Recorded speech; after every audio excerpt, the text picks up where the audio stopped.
नमस्कार मित्रांनो, लग्नानंतर होईलच प्रेम या मालिकेच्या आजच्या भागामध्ये मानिनीने फोन चार्जिंगवर लावलेला असतो. आता तिचं चार्जिंग पूर्ण झालेलं असतं, म्हणून ती सुनीताने काय मेसेज पाठवला हे बघण्यासाठी फोन घेते. आता ती मेसेज ओपन करते, पण इकडे मात्र सुनीता विचार करते की नुसता फोटो पाठवून काही होणार नाही, मला प्रॉपर पुरावा पाहिजे. म्हणून तिने फोटो डिलीट करून टाकलेला असतो.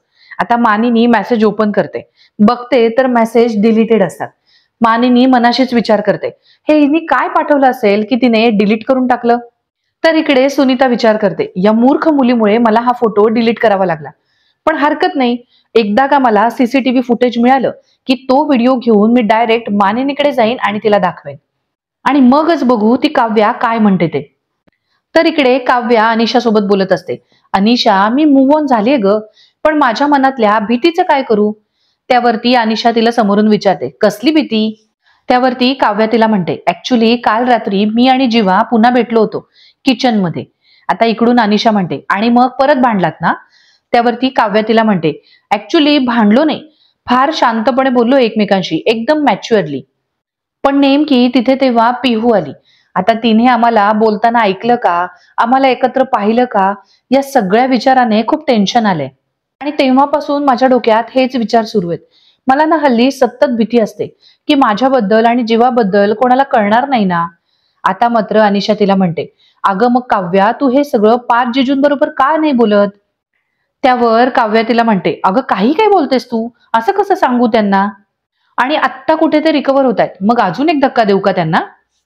त्यावर आता अनिशा तिला समजावत म्हणते, अगं हे बघ काव्या, कधी ना कधी तरी तुला हे सगळं सांगावंच लागणार आहे ना त्यांना. अगं मग विश्वासात घेऊन सांग ना. आणि हे बघ, तसंही तू ऑलरेडी हिंट दिलीच होतीस ना त्यांना. आणि मग तिला समजावतच म्हणते, हे बघ काव्या, आपण आपल्या पार्टनर सोबत ना काहीही लपवायचं नसतं. आणि आता भले तू मानत नसलीस तरी सुद्धा तुला हे ऍक्सेप्ट करावंच लागेल की ते तुझे आता पार्टनर आहेत. आणि हे बघ, जवळच्या नात्यात इतका लपंडाव नको. आता मात्र काव्याला अनिशाचं म्हणणं पटतं. ती म्हणते, करेक्ट आहे तुझं बोलणं, ठीक आहे, मी बोलते तुझ्याशी नंतर.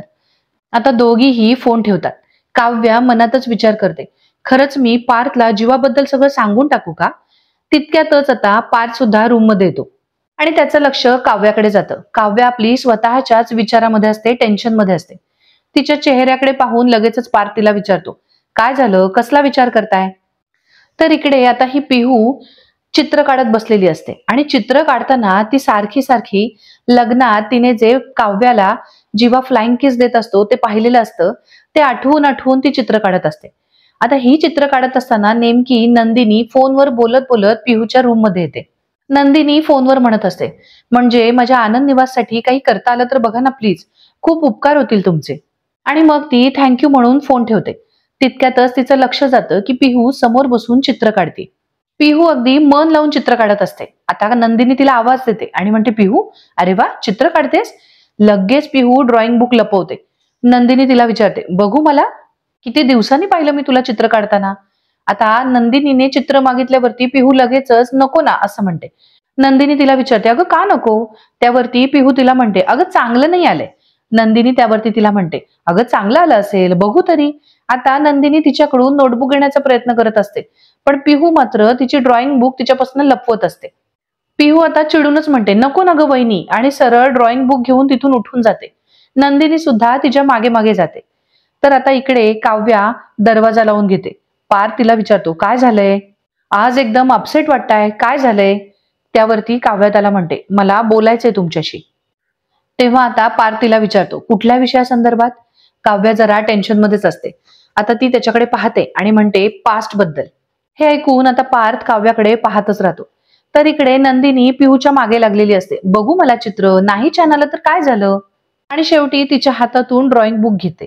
आता चित्र बघितल्यावर मात्र नंदिनीला चांगलाच धक्का बसतो. पिहू मात्र आता घाबरतच नजर खाली घेते. तर इकडे पार्थ काव्याला विचारतो, पास्ट बद्दल म्हणजे? मग आता काव्या पार्थला समजावत म्हणते, पार्थ, प्रत्येकाचा पास्ट असतोच ना, मग तो चांगला असो वाईट असो, पण पास्ट हा असतोच. आणि काय आहे, लग्नाआधी एखाद्या साध्या कांदे पोह्याच्या कार्यक्रमात सुद्धा एकमेकांना बरेच प्रश्न विचारले जातात ना. आवडी निवडी काय, सवयी काय, काही सिक्रेट्स आहेत का, काही दोष तर नाहीत ना. पण आपल्यात असं काही बोलणंच झालं नाहीये. आपले सिक्रेट्स किंवा आपला पास्ट याबद्दल आपण काहीच बोललो नाही. आता पार्थ नुसताच काव्याचं म्हणणं ऐकून घेत असतो आणि मान डोलवत असतो. आणि मग तो म्हणतो बरोबर आहे. पार्थ तिला म्हणतो मला या बाबतीत तुमच्याशी बोलायची गरज नाही वाटली. त्यावरती काव्या त्याला विचारते असं का?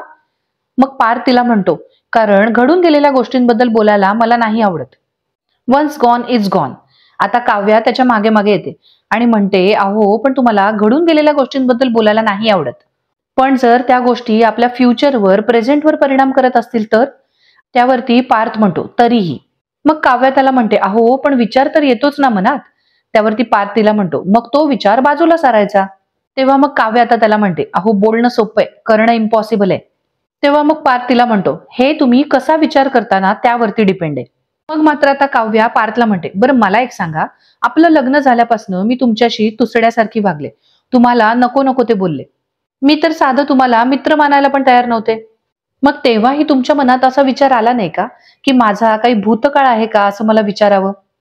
त्यावरती पार्थ आता तिला ठामपणे म्हणतो नाही आला विचार, कारण लग्न मंडपातच मी तुम्हाला विचारलं होतं तुमचा काही भूतकाळ आहे का, तुमच्या मनात काही आहे का, कारण या भूतकाळामुळे तुम्ही तुमचं पुढचं आयुष्य कुडत जगायला नको.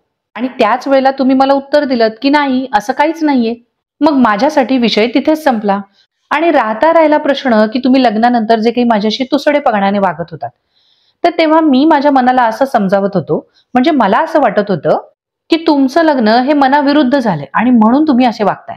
मग आता काव्या पार्थला विचारते पण मग अशा काव्याशी लग्न केल्यावरती आपल्याला प्रचंड त्रास होईल असा विचार एकदाही मनात नाही आला का तुमच्या? तेव्हा पार्थ तिला म्हणतो नाही आला, कारण मी आपल्या नात्याचा भविष्यासाठी विचार करत होतो. आता मात्र काव्या पार्थकडे पाहतच राहते.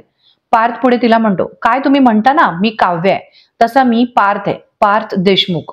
काय ना काव्या, मी एखाद्यावरती जीव लावला ना तर 100% लावतो, एखाद्यावरती प्रेम केलं ना तर ते 100% करतो, आणि एखादी गोष्ट नशिबावर ठेवली तर मी 100% बिलीव्ह करतो, त्या गोष्टी आपोआप मार्गी लागतात. इनफॅक्ट तुम्ही सुद्धा करून बघा, जमेल तुम्हाला. मग मात्र काव्या इमोशनल होते आणि हळूच म्हणते मला नाही जमणार. त्यावरती पार्थ ठामपणे तिला म्हणतो जमणार, सगळं जमणार, माझ्या सहवासात राहून तुम्हाला हळूहळू सगळ्या गोष्टी जमणार.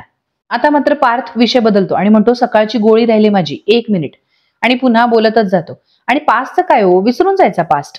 पुढे म्हणतो माझ्याच पास्ट बद्दल बघा ना, माझा पास्ट तर आपल्याच घरात माझ्या समोरच राहतो, पण मी त्यांच्याशी तुमच्याबद्दल कितीही आणि काहीही बोलू शकतो, कारण now we are free and friends.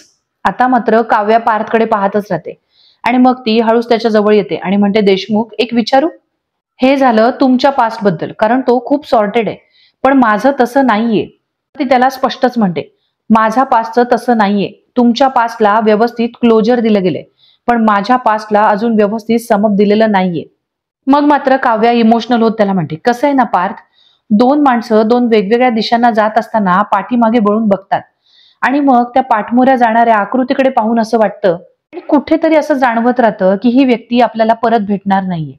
पण माझ्या बाबतीत हे असं काहीच घडलेलं नाहीये आणि म्हणूनच हे सगळं विश्वासाने मी तुम्हाला सांगावं असं मला वाटतंय. आता मात्र काव्याचं हे बोलणं ऐकून पार्थ तिच्याकडे पाहतच राहतो. मग मात्र काव्याला तो डायरेक्टच विचारतो तुमचा भूतकाळ अजूनही तुमच्या मनात आहे? तर आता इकडे नंदिनी पिहूला विचारते काय अर्थ आहे या चित्राचा, आणि तिचं चित्र दाखवते आणि म्हणते एक हात फ्लाइंग किस देतोय आणि दुसरा हात अडवतोय. कुठल्या रेफरन्सने काढलंस तू हे चित्र? पण आता पिहू चांगलीच घाबरते आणि मग विषय टाळाटाळ करत म्हणते अगं वहिनी, हे चित्र कुठल्याही रेफरन्सने काढलेलं नाहीये, हे मी असंच काढलंय. पण नंदिनीला मात्र काही पटत नाही. ती म्हणते असंच कसं काढलं? तू अगदी खरं खरं बोल माझ्याशी, काय अर्थ आहे या चित्राचा पिहू? पिहू तिला म्हणते अगं वहिनी, मी खरंच सांगते, या चित्राचा काहीच अर्थ नाहीये, मी ते आपलं सहजच काढलं होतं. आणि मग थोडीशी घाबरतच म्हणते अगं खरंच सहज काढलं होतं. आता मात्र नंदिनी तिला प्रेमाने खाली बसवते आणि म्हणते ये इकडे. मग ती विचारते मला खरं खरं सांग, हे असं करताना पाहिलंस का तू कोणाला? पिहू मात्र काहीच बोलत नाही. नंदिनी तिला विचारते तू काही लपवत नाहीस ना माझ्याकडून? पिहू नाही म्हणते. त्यावरती नंदिनी तिला म्हणते आणि जर असं असेल ना तर आत्ताच मला सांग, पुढे जाऊन मग त्रास होतो, तुला माहितीये ना. नंदिनी अगदी मायने तिला विचारते तुझ्या नंदिनी वहिनी सोबत शेअर नाही करणार का? मग मात्र पिहू मनातच विचार करते काय करू, सांगून टाकू का वहिनीला? तुला असं विचारात अडकलेलं पाहून नंदिनी पुन्हा तिला विचारते पिहू अगं काय विचारते मी, बोल ना, काय अर्थ या चित्राचा? पण पुन्हा पुन्हा पिहू तेच म्हणत असते. ती म्हणते अगं या चित्राचा काहीच अर्थ नाहीये वहिनी, मी सहज काढलं होतं. तरी सुद्धा नंदिनी तिला म्हणते तू हे चित्र सहज काढूच शकत नाहीस. हे चांगलंच माहिती मला. मागच्या वेळेला सुद्धा तू जेव्हा चित्र काढलं होतंस, तेव्हा त्याचा रेफरन्स माझ्या लग्नाशी आणि माझ्या किडनॅपिंगशी होता. हे माहितीये मला. त्यामुळे मला आता खरं खरं सांग. जे काही तुझ्या मनात असेल ते मला अगदी मोकळेपणाने आणि खरं खरं सांग. सांग पटकन. मग आता पिहू तिला थातूर-मातूर उत्तर देत म्हणते, "अगं हे चित्र आहे ना, मी ते काय म्हणतात ते इंटरनेट. हां, इंटरनेटवरती बघितलं आणि काढलं." आता मात्र नंदिनी म्हणते, "इंटरनेट? तू नक्की हे चित्र इंटरनेटवर पाहिलंस?" आता पिहू म्हणते, "हो, नक्की." त्यानंतर मग नंदिनी तिला खूप छान समजावते. म्हणते, "अगं पिहू, इंटरनेटवरती जशा चांगल्या गोष्टी असतात ना, तशा वाईट गोष्टी सुद्धा असतात. यापुढे इंटरनेट वापरताना आई-बाबा किंवा घरातल्या कोणाला तरी सोबत घेऊन बसायचं. कळलं?" पिहू सुद्धा आता मान डोलावते. आणि आता राहिला प्रश्न या चित्राचा. तर आत्ता तुझं ते वय नाहीये. आणि हा, जेव्हा तू वयात येशील ना, तेव्हा या सगळ्या गोष्टी मी स्वतः तुला समजावून सांगेन. पण तोपर्यंत हे असं चित्र काढायचं नाही. कळलं? मग आता पिहू रडकुंडीला येतच म्हणते, "हो वहिनी, बरोबर आहे तुझं. हे चित्र मी असं पुन्हा काढणारच नाही. It not for nice. Sorry." आता लगेच नंदिनी तिला म्हणते, "अगं इट्स ओके." मग आता पिहू ड्रॉइंग बुक घेते आणि तिकडून निघून जाते. पण नंदिनीच्या मनात मात्र संशय येतो. ती स्वतःशीच विचार करते, मला असं का वाटतंय की पिहू माझ्यापासून काहीतरी लपवते. तर इकडे पार्थ काव्याला विचारतो, "बोला काव्या, अजूनही भूतकाळ तुमच्या मनात आहे का?" आता काव्या ठामपणे म्हणते, "नाही." तसं अजिबातच नाहीये. आता मात्र पार्थ लगेचच खुश होत म्हणतो, "झालं मग. मग कशाला टेन्शन घेताय? काय आहे ना, प्रत्येकाचा भूतकाळ हा असतोच. पण मला तुमच्यावर पूर्ण विश्वास आहे काव्या." आणि मग तिची खोडी काढत म्हणतो, "और आपके बीते हुए कल में मुझे कोई भी इंटरेस्ट नाहीये, फिसकारलेली मांजर." आता काव्या चिडते आणि म्हणते, "देशमुख अहो, मस्करी करू नका. मी महत्वाचं काहीतरी बोलते तुमच्याशी." त्यावरती पार्थ म्हणतो, "काव्या, तुम्ही जर मला काही सांगितलं तर आपल्यात एक वेगळाच ऑकवर्डनेस येईल आणि तो ऑकवर्डनेस माझ्या मानगुटीवर वेताळासारखा बसेल." मग आता तो तिला शांतपणे समजावत म्हणतो, "तुम्ही या, बसा." आता तिला शांत बसवल्यावर म्हणतो, "बायका जसं पाण्यावर दिवे सोडतात ना, तसंच ना विषय सुद्धा सोडून द्यायला शिका. मी सुद्धा माझ्या बऱ्याच गोष्टी डेस्टिनीवर सोडतो. तुम्ही ना आता भूतकाळाचा विचार करण्यापेक्षा ना आता आपल्या नात्याचा विचार करायला शिका. आपल्या नात्याच्या सुरुवातीला तुम्ही कशा होतात आणि आता कशा झाल्यात, किती बदललायत याचा विचार करा." आणि मग हातातलं फ्रेंडशिप बँड दाखवत तिला म्हणतो, "आपल्या जबरदस्तीच्या लग्नापासून ते आतापर्यंतच्या मैत्रीचा प्रवास याचा विचार करा." आता मात्र काव्या सुद्धा पार्थकडे पाहतच राहते. ती त्याच्या हातातल्या फ्रेंडशिप बँडकडे पाहत असते. पार्थ पुढे तिला म्हणतो, "तुम्ही लग्नानंतर किती चिडक्या होता आणि आता किती गोड फिसकारताना याचा विचार करा. तुम्ही इथे जमिनीवर झोपण्यापासून ते अगदी बेडवरती उलट सुलट झोपण्यापर्यंतचा प्रवास याचा विचार करा. मी तुमच्यासाठी फ्रूट सलाड बनवून आणलं होतं ना, त्याचा विचार करा." आता काव्या सुद्धा पार्थच्या बोलण्यामध्ये चांगलीच रमलेली असते. मध्येच पार्थ म्हणतो, "अरे फ्रूट सलाडवरनं आठवलं, मी अजून काहीच खाल्लेलं नाहीये आणि मी गोळ्या सुद्धा खाल्ल्या." तो लगेचच उठत म्हणतो, "मी जातो आणि पटकन काहीतरी खाऊन येतो."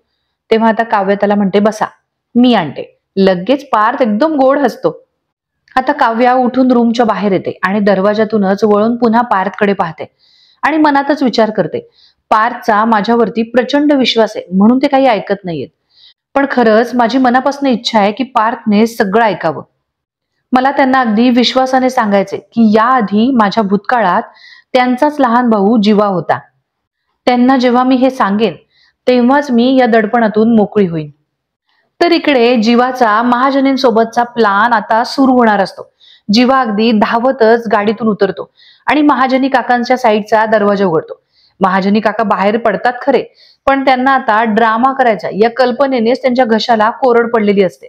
आता जीवा त्यांना म्हणतो, "सावकाश." मग जीवा त्यांना म्हणतो, "okay, all set Chandrakant Sarpotdar." महाजनी काका इकडे तिकडे पाहतात आणि म्हणतात, "चंद्रकांत सरपोतदार? कोण चंद्रकांत सरपोतदार?" मग आता जीवा डोक्याला हातच मारतो आणि म्हणतो, "अहो सर, असं काय करताय? तुम्ही चंद्रकांत सरपोतदार. अहो मी गाडीत आत्ता सगळं तुम्हाला समजावलं ना, विसरलात?" तेव्हा आता महाजनी काका म्हणतात, "अरे अरे, विसरलो नाहीये, सगळं लक्षात आहे ना माझ्या. ते काय झालंय ना, मी जरा घाबरलोय ना म्हणून मला घाम फुटलाय." आता तो जीवाला म्हणतो, "जीवा मी काय म्हणतो, मी जर पकडला गेलो तर माझा व्हिसा तर जप्त नाही ना होणार?" त्यावरती जीवा त्यांना म्हणतो, "अहो असं काही होणार नाही, मी आहे ना तुमच्यासोबत. आणि सर तुम्ही ना क मा ल कराल." आता लगेच महाजनी सुद्धा त्याच पद्धतीने बोलतात, "क मा ल." सगळंच होणार आहे. "अरे पण गडबड झाली तर काय करू?" घाबरतच म्हणतात, "अरे जे लोक तुला फसवू शकतात त्यांनी मला जर उलट सुलट काही विचारलं तर मी उत्तर काय देऊ?" ते आता जीवाला म्हणतात, "हे बघ, या नाटकाचा रायटर तू आहेस, पण आता जर त्यांनी ऐन वेळेला इम्प्रोव्हायझेशन केलं तर या नाटकावर डायरेक्ट पडदा पडेल ना रे." आता जीवा त्यांना समजावत म्हणतो, सर तुम्ही एकदम करेक्ट बोलात, या अख्ख्या नाटकाचा रायटर मी आहे, त्यामुळे अजिबात टेन्शन घेऊ नका. कारण 1 मिनिट असं म्हणून खिशातून एअरपॉड काढतो आणि म्हणतो, हे एअरपॉड असणार आहेत. महाजनी काका अगदीच घाबरूनच त्याला म्हणतात, काय आता मला गाणी ऐकवणार आहेस? आता मात्र जीवा रडकुंडीला येत म्हणतो, अहो काका तुम्ही आता गाणी कशाला ऐकताय? 1 मिनिट थांबा. आणि मग इयरपॉड काढून काकांच्या कानात घालतो. आता हे तुमच्या मोबाईलला कनेक्ट करा. केलं कनेक्ट? आता महाजनी काका म्हणतात, हा केलं. जीवा म्हणतो, थांबा आता कॉल उचला. त्यावरती महाजनी काका म्हणतात, अरे आता इथल्या इथे मला फोन कशाला करतोयस? जीवा आता अगदीच वैतागतो आणि म्हणतो, सर थांबा. आणि असं म्हणून आता काकांना मिठी मारतो आणि म्हणतो, अहो मी आहे की नाही? मग जरा आता शांत व्हा, एकदम शांत. आणि मग त्यांना म्हणतो, तुम्ही एक काम करा, फोन खिशात ठेवा. तर हे महाजनी काका तो फोन घेतात आणि जीवाच्या खिशात ठेवतात. आता जीवा वैतागतो आणि म्हणतो, अहो फोन तुमच्या खिशात ठेवावो. महाजनी काका म्हणतात, बरं बरं ठेवला ठेवला. आता जीवा त्यांना म्हणतो, हे बघा आज जे काही घडणार आहे ते सगळं मला या फोनवरती ऐकायला येणार आहे. महाजनी काका म्हणतात, हा बरोबर. जीवा पुढे म्हणतो, आणि तुम्ही आज जे काही बोलणार आहात ते सगळं मी तुम्हाला इथून सांगणार आहे. तुम्हाला फक्त तसंच बोलायचंय. मी जे सांगेन तसंच फक्त तुम्हाला करत जायचंय. त्यामुळे तुम्ही अजिबात टेन्शन घेऊ नका, मी आहे. मग मात्र महाजनी काका म्हणतात, ठीक आहे आता काय, आता काही म्हणण्याशिवाय पर्याय का रे? जीवा जोरजोरात हसतो आणि म्हणतो, तेही आहेच म्हणा. बरं आता तुम्ही बिलकुल टेन्शन घेऊ नका. तुम्ही एक काम करा, हे नाटक आहे ना तुम्ही पाणीपुरी सारखं एन्जॉय करा. काय माहिती करता करता तुम्ही अजून एन्जॉय कराल, अजून इम्प्रोव्हायझेशन होईल. काय म्हणताय, हे की नाही? आता महाजनी सर जीवाकडे पाहतच असतात. जीवा पुन्हा म्हणतो, काय म्हणताय? चंद्रकांत सरपोतदार? पुन्हा महाजनी काका विचारतात, कोण चंद्रकांत? जीवा आता मात्र खूपच चिडतो आणि म्हणतो, अहो तुम्ही हो. आता महाजनी काका घाबरतात आणि म्हणतात, हा हा हा मी. मग आता जीवा म्हणतो, मी आहे तुमच्यासोबत, अजिबात घाबरू नका, ऑल द बेस्ट. मग आता महाजनी काका आतमध्ये जातात. आता जीवा अगदी सुस्कारा सोडतो. तर आता इकडे भास्कर सोबत तो बिल्डर असतो. तो विचारतो, त्या नंदिनीला तुम्ही 7 दिवसांची मुदत दिली, पण ते काही करणार आहेत का? आता भास्कर हसतच म्हणतो, काहीच करू शकत नाही ते, कारण प्रॉपर्टी ही कोटींच्या पुढे आहे. आणि इतके पैसे जीवा घरून घेणार नाही. कारण तसं जर त्याला करायचं असेल तर हे सगळं त्याला घरी सांगावं लागेल. आणि हे जर का विक्रमला कळलं तर विक्रम जीवाची गय करणार नाही. डोंट वरी. आता तो बिल्डर चिडूनच म्हणतो, मग आपण त्यांना मुदत का दिली? म्हणजे जमीन विकत घेऊन माझी जमीन तशीच पडू नये. हे बघा लवकरात लवकर जर हा प्रश्न निकालात निघाला तर मला त्या जागेवर माझं लो कॉस्ट हाऊसिंग उभं करता येईल. आता तितक्यातच महाजनी काका आतमध्ये येतात आणि म्हणतात, करता येणार नाही. आता हे दोघंही आश्चर्याने महाजनी काकांकडे पाहतात. आता महाजनी काका आतमध्ये येतात आणि म्हणतात, त्या जागेवर काड्यांचं घर सुद्धा उभं करू शकणार नाही तुम्ही. आता इकडे जीवा हे सगळं ऐकत असतो. तो म्हणतो, वाह काय एंट्री मारले चंद्रकांत सरपोतदार. आणि डायलॉग तर असा मारला ना की एंट्रीला टाळ्या व्हायलाच पाहिजेत. कमाल.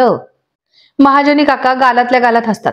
आता तितक्यातच भास्कर त्यांना म्हणतो, एक्सक्यूज मी, आपण कोण? महाजनी काका थोडे गडबडतात. भास्कर पुढे त्यांना म्हणतो, काम मागायला आलात का तुम्ही? इकडून जीवा महाजनी काकांना सांगतात, तुमचं काम तमाम करायला आलोय. तेव्हा लगेचच महाजनी काका इकडे डायलॉग मारतात, तुमचं काम तमाम करायला आलोय. भास्कर चिडूनच म्हणतो, एक्सक्यूज मी, कोण आहात कोण आपण? आता महाजनी काका चांगलेच गोंधळतात आणि म्हणतात, मी कोण? माझं नाव. आता त्यांना काही आठवत नसतं. इकडून जीवा म्हणतो, अहो चंद्रकांत सरपोतदार. तेव्हा मग लगेच सावरतच महाजनी काका म्हणतात, मी सरपोतदार हो, चंद्रकांत सरपोतदार. मी गव्हर्नमेंट ऑफिसर आहे. इकडून जीवा म्हणतो, आता तो दीड शाणा भास्कर विचारेल, can I see your ID? आणि बरोबर भास्कर इकडे आतमध्ये विचारतो, can I see your ID? इकडे जीवा म्हणतो, आता त्याला दाखवा माझी कला. लगेच महाजनी काका खिशामध्ये हात घालतात आणि आयडी काढून भास्करला देतात. आयडी पाहून भास्कर आता चांगलाच घाबरतो. लगेच तो त्याच्या मित्राला देतो. तोही आयडी पाहतो. इकडे महाजनी काका मनातच विचार करतात, मी खोटा ऑफिसर आहे हे या दोघांना कळायला नको. मग आता दोघेही महाजनी काकांकडे पाहत असतात. महाजनी काकांना जरा टेन्शनच येतं. पण तितक्यातच भास्कर म्हणतो, I am sorry sir, please come on have a seat. आता जीवाला चांगलाच आनंद होतो, कारण त्याचा प्लॅन पथ्यावर पडलेला असतो. आता तो बिल्डर महाजनी काकांना विचारतो, सर तुम्ही इथे येण्याचं कारण?